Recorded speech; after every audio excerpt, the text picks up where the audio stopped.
Good afternoon, it's Kurt Staley from Simcoe Plastics, the good guy in plastics, coming to you from the Barrie Yacht Club located in Barrie, Ontario, Canada. As you can see, winter is here in central Ontario. Lots of snow, the boats are gone obviously, and it's about 0 degrees today shooting the video. You know, I want to continue to thank everyone who likes, watches my movies, and engages in the very hot topic of plastics recycling, plastics use. We're seeing more and more the banning outright of single-use disposable items. The EU just passed a motion, I believe, 2021, to ban the outright use of to ban outright single-use disposable plastic items. And I thought it may be worthwhile in today's video, and this will be the first of a three-part series, talking about how did we get in this mess in the first place? What brought us to the point where plastics have so totally dominated the civilized world to the point where it affects the entire world, and just what got us here? So, part one, we're going to talk about packaging. And specifically, I'd like to talk about water bottles and food packaging. And why is that such a hot thing to talk about? Well, PET water bottles, they're everywhere. You really can't escape a day living and going about your business without coming across at least one store somewhere that sells beverages, be it water, cola of any kind, or any other type of beverage that actually comes in a PET or plastic bottle. So how did we get here? If you're my age, I'm in my late 40s, you may remember buying soda at the grocery store with your parents in glass bottles. And glass was fine. We could recycle it. It was useful, and the packaging looked attractive. But what does glass have going against it?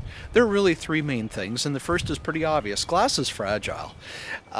So if you're in the supermarket and someone elbows an aisle and product comes tumbling off, well, it's a big mess to clean up, and there's loss in the part of the supermarket.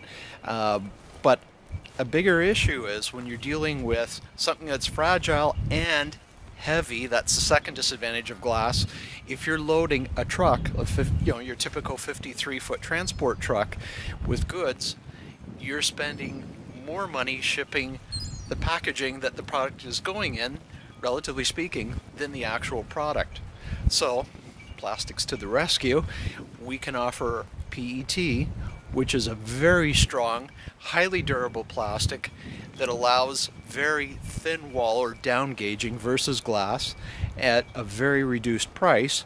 So in your typical shipment of goods, your 53-foot transport truck, you can ship more product, relatively speaking, than packaging.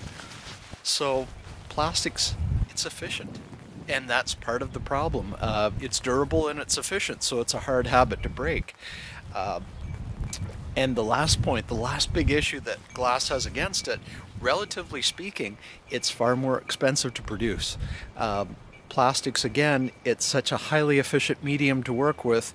We can make preforms and blow molded bottles at, I don't want to say an alarming rate, but certainly at a very, very high rate. Much more efficient than glass, much more. So with glass, you have an increased carbon footprint in manufacturing it and distributing the finished packaging, the finished bottles, to where they have to go to be filled. So it's not such a clean-cut argument as to why plastics won the day and why it makes sense. But again, the issue becomes recycling the plastic that's out there. So when I talk about these things, I'm not trying to point fingers or assess blame, but please understand that in the discipline of manufacturing and processing, the process will always gravitate towards the most economical, lowest cost solution first. And obviously now we're dealing with the social and environmental aspects of that decision. Should we go back to glass? I don't think so. But we need to step up our game recycling, and that's my position, it's opinion, and I think it makes a lot of sense for many, many reasons. So the next conversation we'll have, I'll tackle another fairly hot topic in terms of how did we get here with plastic use. We'll talk a little bit about plastic bags, and then in the third installment I'd like to talk a little bit about automotive, and why plastics are so pervasive in automotive versus where things were 30 or 40 years ago. So until then, I'd just like to remind you, always think about what you are buying. Do you really need it? Please choose quality over quantity. Things that last longer, it's far more efficient.